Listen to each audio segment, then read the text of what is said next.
Тәлімгер жобасының үшінші кезеңі өте маңызды.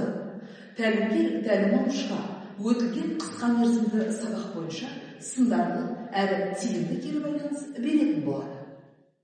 Тәлім алушыға оның сабағына кері байланыс беруде Джуваның тиімді кері байланыс беру тәжірибесінің қағидаттарына сүйенуіңізге болады. Олар: бірінші, жағымды, ынталандырушы және өзін-өзі бағалауға жетелеу тәжірибесі. Екінші, оқушының оқудағы өзін-өзі бағалауын жетілдіруге ықпал ету тәжірибесі. Үшінші, мұғалімдерге оқушылардың оқуына қолдау көрсету үшін қажетті ақпаратты ұсыну тәжірибесі. Жағымды, ынталандырушы және өзін-өзі бағалауға жетелеу тәжірибесі.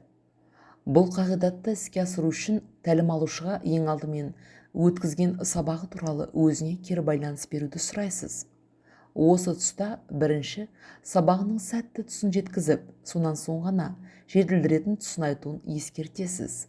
Алдағы уақытта өз тәжірибесіне қандай өзгеріс енгізуді жоспарлап отырғанын сұрайсыз.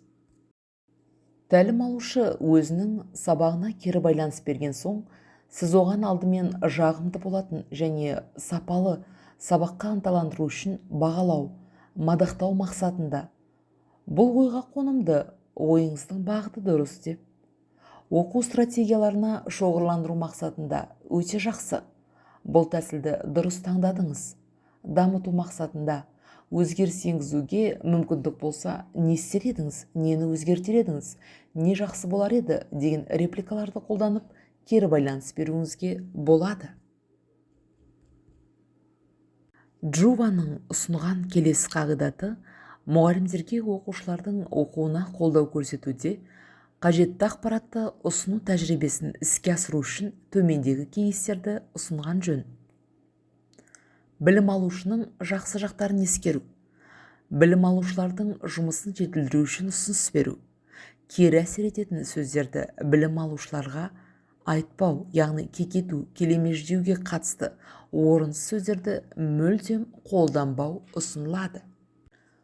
Оқушының оқудағы өзін-өзі бағалауын жетілдіруге ықпал ету тәжірибесін, яғни осы қағидатты жүзеге асыру үшін түрлі тиімді кеңестерді ұсына аласыз.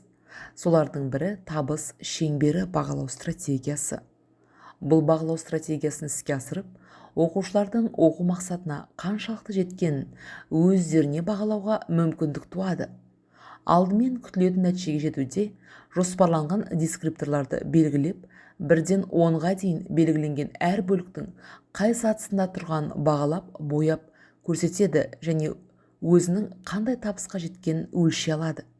Нәтижесінде оқушылардың оқу мақсатына жеткендігін бағалау үшін құрылған табыс шеңбері бағалау құралы арқылы қанша оқушы оқу мақсатын толық меңгерді, нешеуі жақсы меңгерген және меңгеруге қиналғаны қанша оқушы екенін ажыратуға болады.